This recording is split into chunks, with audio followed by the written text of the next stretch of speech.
Selamat malam saudaraku semua dan shalom. Hari ini kita bersyukur karena kasih Tuhan selalu ada di dalam kehidupan kita.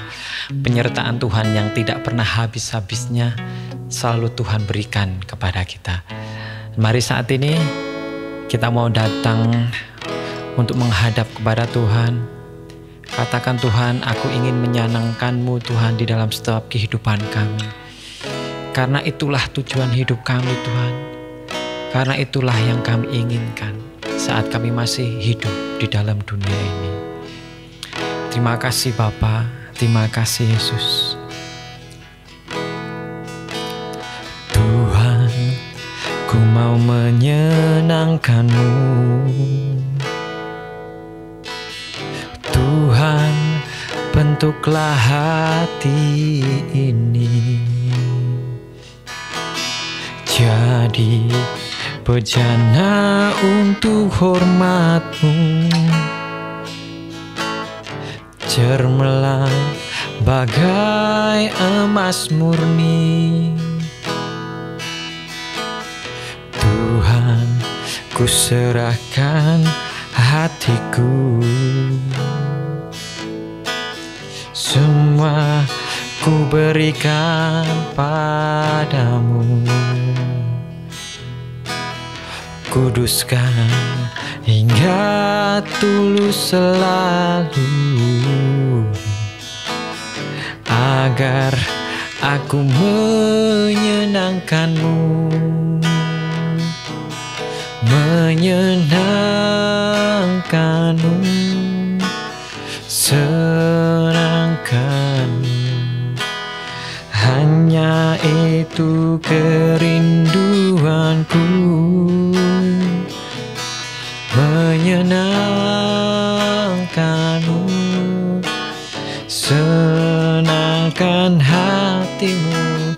Hanya itu kerinduanku, menyenangkan-Mu, senangkan-Mu. Hanya itu kerinduanku, menyenangkan-Mu, senangkan hati-Mu. Hanya itu kerinduanku. Mari kita dengan segenap hati katakan, menyenangkan-Mu, senangkan-Mu. Hanya itu kerinduanku, menyenangkan-Mu, senangkan hati-Mu. Hanya itu kerinduanku, hanya itu kerinduanku, Yesus. Hanya itu kerinduanku, menyenangkan-Mu Tuhan di setiap kehidupan kami, Yesus. Kami mau hidup seturut dengan rancangan-Mu Tuhan. Kami percaya Tuhan, Engkau yang hanya dapat membentuk hati kami.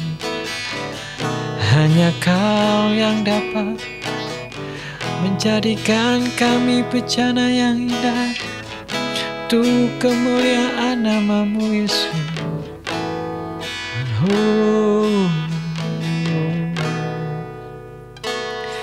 Biarlah kami hidup Tuhan untuk menyenangkan-Mu Tuhan. Engkau bentuk setiap hati kami Tuhan. Biarlah kami menjadi bejana-Mu yang indah Tuhan. Dan terima kasih Bapa, terima kasih Yesus. Ini kami Tuhan. Firman-Mu Tuhan saat ini yang menjadi kekuatan bagi kami. Terima kasih Bapa, kami bersyukur buat malam hari ini. Hanya dalam nama Yesus kami berdoa dan mengucap syukur. Amin.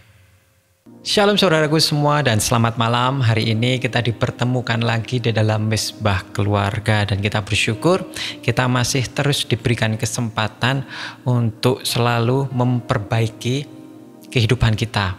Selama kita masih hidup, selama Tuhan masih memberikan kita kesempatan untuk bernafas sampai detik ini, berarti itu masih ada kesempatan untuk kita memperbaiki kehidupan kita. Yang pasti untuk siapa? Untuk kemuliaan nama Tuhan. Nah, hari ini saya mau melanjutkan sharing tentang firman Tuhan. Yang kemarin kita sudah sharing tentang di dalam Matius 9 ayat yang ke-9 sampai dengan ke-13 tentang Matius seorang pemujuk cukai. Sekarang kita mau belajar sama-sama belajar tentang hal berpuasa, yaitu di dalam ayat 14 sampai dengan yang ke-17. Saya bacakan, hal berpuasa. Kemudian datanglah murid-murid Yohanes kepada Yesus dan berkata, "Mengapa kami dan orang Farisi berpuasa, tetapi murid-muridmu tidak?" Jawab Yesus kepadanya, "Dapatkah sahabat mempelai laki-laki berduka cita selama mempelai itu bersama mereka? Tetapi waktunya akan datang mempelai itu diambil dari mereka dan pada waktu itulah mereka akan berpuasa. Tidak seorang pun menambahkan secari kain yang belum susut pada baju yang tua, karena jika demikian kain penambal itu akan mencabik baju itu, lalu makin besarlah koyaknya. Begitu pula anggur yang baru tidak diisikan ke dalam kantong kulit yang tua.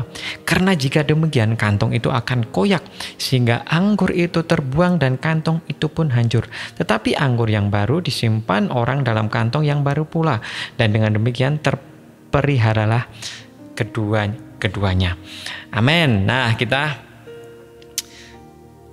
malam ini mau belajar tentang Tuhan Yesus memberikan perumpamaan tentang bagaimana hal berpuasa. Sebetulnya ini bukan hanya tentang hal berpuasa, tapi bagaimana bagaimana Yesus memberikan perumpamaan yang supaya kita tahu apakah yang kita lakukan itu benar atau tidak. Nah, kita tahu bahwa pada waktu itu sebelumnya Tuhan Yesus pada waktu itu makan di tempatnya Matius, seorang pemujuk cukai. Dan waktu itu datanglah kemudian kembali pada waktu di ayat yang ke-13, yang 9 sampai ke-13. Pada waktu itu kemarin saya sudah membahas bagaimana dia, orang Farisi ini, membisikkan kepada murid-muridnya bahwa itu kok Yesus duduk ya sama orang-orang berdosa. Nah, seperti itu. Tetapi sebaliknya di ayat 14, orang Farisi ini yang berbicara kepada Yesus dan menuduh muridnya. Kenapa kami, orang Farisi dan murid-muridnya Yohanes, berpuasa sedangkan murid-muridmu tidak berpuasa? Nah, di sini kita bisa melihat bahwa ada suatu tuduhan untuk murid-muridnya Tuhan Yesus. Kenapa? Karena di dalam tradisi orang Farisi, mungkin teman-teman bisa buka di Injil Lukas bahwa pada waktu itu ada seorang muda yang punya semuanya.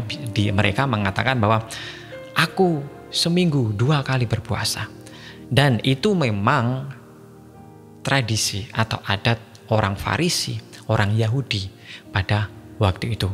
Maka dia menuduh murid-muridnya, kenapa kamu tidak berpuasa? Murid-murid tidak berpuasa, padahal kami berpuasa loh. Itu yang menjadi tuduhan orang Farisi dan murid Yohanes. Tetapi Tuhan Yesus bisa dikatakan menjawab pertanyaan dengan perumpamaan. Sebetulnya saya membaca firman ini, saya membaca ayat ini, pada waktu saya mempelajarinya susah untuk menafsirkannya sih. Apa sih yang sebetulnya dimau atau yang akan dituju oleh Yesus? Tetapi kemudian saya terus belajar mengali dan kita akan mengupasnya. Pada waktu itu Yesus menjawab di ayat 15 ya. Dapatkah seorang sahabat yang menikah, mempelai laki-laki dapat berpuasa, sedangkan pada waktu itu mempelai itu ada di dalam situ. Dan di tradisi Yahudi, saya singkat saja, di tradisi pada zaman Yahudi, apabila seorang menikah, seminggu kemudian rumah mempelai itu ataupun rumah yang menikah itu dia akan dibuka selama seminggu untuk supaya teman-temannya, sahabat-sahabatnya datang ke rumah tersebut untuk bersukacita, untuk merayakannya. Dan Yesus memberikan perumpamaan ini. Dapatkah seorang mempelai laki-laki saat dalam keadaan bersukacita, senang-senang, mungkin bisa dikatakan pada waktu sukacita senang-senang, ya mereka pasti makan-makan, mereka pasti minum-minum, bersukacita. Seperti itu. Tetapi tidak bisa seorang mempelai ini mau berpuasa, tidak bisa. Karena pada waktu itu mereka merayakan.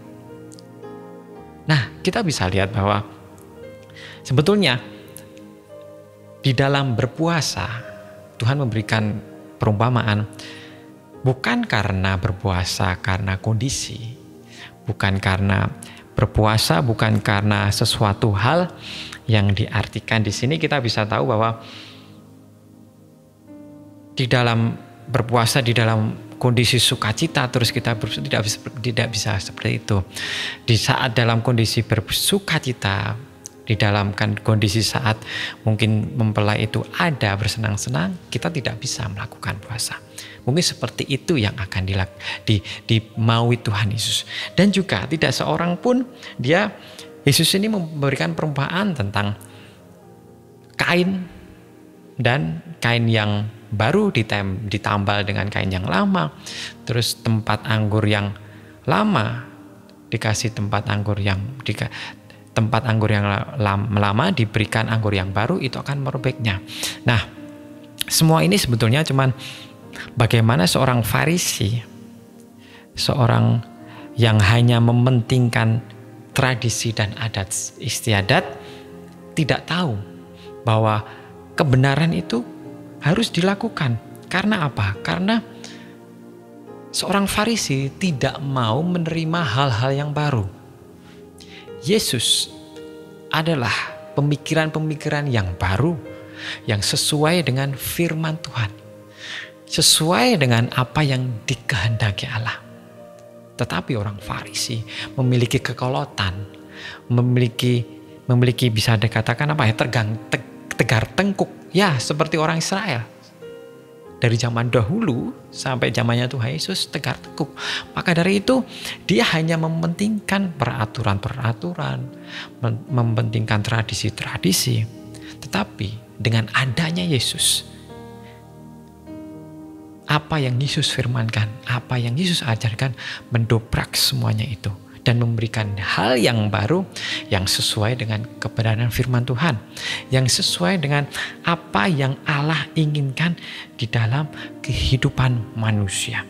Maka dari itu kita tahu bahwa kekolotan suatu hal yang mungkin yang tidak bisa masuk kepada manusia pada waktu itu terus dipegang oleh orang Farisi. Maka dari itu kita harus belajar untuk dapat menerima pengajaran baru. Dalam arti pengajaran baru yang sesuai dengan firman Tuhan. Jangan kita menjadi orang yang kolot. Jangan menjadi orang yang pemikirannya hanya memegang teguh. Ya memang sih tradisi, adat, istiadat harus kita hormati. Tetapi jikalau itu tidak sesuai dengan kebenaran firman Tuhan, tidak sesuai dengan firman Tuhan, ya kita harus bisa tidak menaatinya, tidak melakukannya. Maka dari itu, ini bukan saja tentang Tuhan Yesus menjelaskan bagaimana tentang hal berpuasa, tetapi bagaimana yang pertama, dalam hal berpuasa kita juga harus bisa menghormati. Kita harus juga tahu bagaimana kondisi pada waktu itu. Tuhan mengatakan tidak bisa pada waktu mempelai membuka rumahnya mengadakan pesta supaya sahabat-sahabatnya datang bersuka cita. Dia malah yang tidak makan, dia berpuasa. Tidak bisa seperti itu. Yang kedua, kekolotan di dalam pikiran kita. Pikiran-pikiran kita yang mungkin tidak sesuai dengan firman Tuhan, itu harus kita buang. Kita harus singkirkan.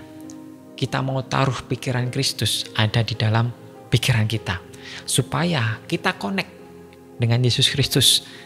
Supaya kita tahu tujuan hidup kita itu untuk apa dan untuk siapa. Maka dari itu, pada malam hari ini kita belajar bahwa apapun yang menjadi pikiran kita, biarlah kita taruh ke dalam Tuhan. Kita harus belajar untuk menghormati, kita harus belajar untuk mengetahui situasi dan kondisi, supaya kita menjadi pelaku firman di dalam dunia ini. Bukan hanya sekedar berucap, bukan hanya sekedar menaati dan tidak tahu tujuannya apa. Nah, akhirnya kita terjerumus ke dalam hal yang tidak baik. Saat kalian mungkin ada larangan untuk dilarang merokok, ya itu untuk kebaikan. Ada dilarang untuk mungkin melakukan mabuk-mabukan, ya karena itu memang tidak baik untuk kehidupan kalian. Tetapi apabila ada larangan-larangan yang mungkin konyol, ada larangan-larangan yang mungkin tidak sesuai dengan apa yang kita dapat sesuai dengan firman Tuhan, ya tidak usah ditaati, abaikan aja, karena itu tidak sesuai dengan hati kita, tidak sesuai dengan firman Tuhan. Yuk, maka dari itu mari mulai saat ini kita mau belajar supaya kita menaruh pikiran kita terhadap Yesus Kristus. Kita mau menaruh pikiran kita ke dalam Yesus Kristus, supaya hal yang baik, hal yang indah, mungkin hal yang buruk, hal yang tidak sesuai dengan kenyataan yang akan kita inginkan, kita tetap mau bersuka cita, kita tetap mau mengikut Tuhan sampai seumur hidup kita. Amin. Mari kita mau berdoa. Bapak, kami bersyukur, kami belajar Bapak malam hari ini, mungkin hal ini tentang berpuasa. Bagaimana tentang kekolotan pikiran-pikiran orang Farisi yang harus menaati adat istiadat. Tetapi kami percaya Tuhan, Engkau Yesus yang memberikan pemikiran yang lebih bagus, yang lebih jauh, lebih indah daripada orang-orang Farisi ini, yang akan kami patuhi. Dan kami percaya Tuhan, kami percaya Yesus, hanya Engkau saja Tuhan yang memberikan pikiran ke dalam pikiran kami, sehingga kami bisa melakukan hal yang baik saat kami masih ada di dalam dunia ini, yang baik, yang sesuai dengan firman-Mu. Dan kami percaya Tuhan, rencana-Mu Tuhan, pikiran-Mu itu Tuhan akan menjadikan kebaikan di dalam kehidupan kami. Dan terima kasih Bapa, terus Tuhan ubah kami Tuhan, terus Tuhan bentuk kami Tuhan, supaya kami menjadi bejana-Mu yang indah. Hidup kami, pikiran kami, tindakan kami, apapun yang kami lakukan, biarlah fokus kepada Kristus dan semuanya untuk kemuliaan nama-Mu. Terima kasih Bapa, kami bersyukur buat malam hari ini, firman-Mu indah, dan biarlah Roh Kudus-Mu yang seterusnya bekerja di dalam kehidupan kami. Kami bersyukur buat semuanya, hanya di dalam nama Yesus yang menjadi juru selamat dan penebus kami. Amin. Shalom, selamat malam, Tuhan Yesus memberkati.